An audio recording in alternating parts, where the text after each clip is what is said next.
ममता बनर्जी के विषय में बात करते हैं। ममता बनर्जी कल सुप्रीम कोर्ट में ऑनरेबल चीफ जस्टिस के सामने प्रेजेंट हुई थी। हम सबको मालूम है कोलकाता हाई कोर्ट के एक नए भवन की उद्घाटन में ममता बनर्जी ने वहां पर भी चीफ जस्टिस के सामने बड़ी तेजी से बात की थी और कहा था कि न्याय नहीं हो रहा है, देश को बचाना चाहिए, संविधान को बचाना, जो सारे ऑपोजिशन कहता रहता।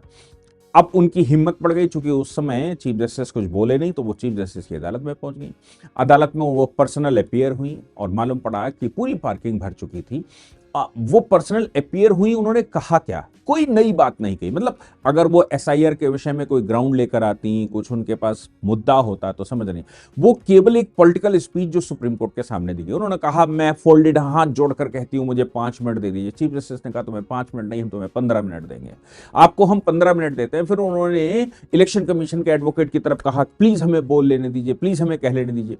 उन्होंने भी कहा भाई कह लो, लेकिन क्या कहोगी। सुप्रीम कोर्ट ने यहां तक कहा तुम्हारी वेल वर्स्ड, मतलब वेस्ट बंगाल की एक बड़ी टीम सुप्रीम कोर्ट को रिप्रेजेंट करती है, आपकी लीगल फेटर्निटी बहुत स्ट्रांग है, फिर भी आप क्यों आई। मतलब सवाल यही है कि जब तुम्हारे पास लीगल टीम है, तुम्हारे पास एडवोकेट जनरल है, तुम्हारे पास बड़ी टीम है, फिर क्यों। फिर इसलिए क्योंकि ममता बनर्जी चुनाव में घुस चुकी हैं और चुनाव वो सुप्रीम कोर्ट के माध्यम से लड़ना चाहती हैं।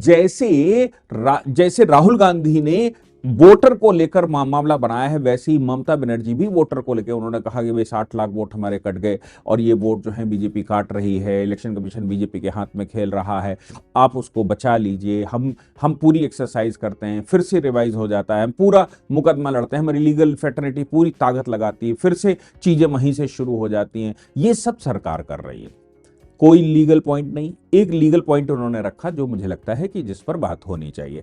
उन्होंने एक लीगल पॉइंट ये रखा कि जो महिलाएं हैं उनकी शादी होने के बाद सरनेम चेंज हो जाता है, सरनेम चेंज होने की वजह से एसआईआर वाले जो एसआईआर करने जा रहे हैं वो उस सरनेम के आधार पर उसको दोबारा वोट नहीं बनाते, कहते ये नाम सेम नहीं है। ये बात एड्रेस होनी चाहिए।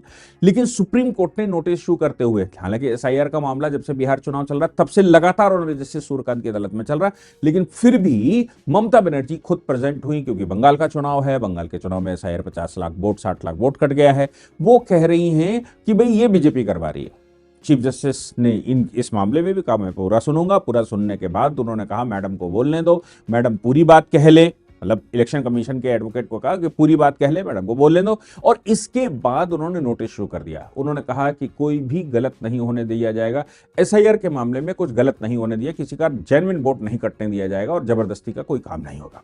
ये लगातार वो पिछले 6 महीने से कह रहे हैं जो चुनाव का चल रहा है।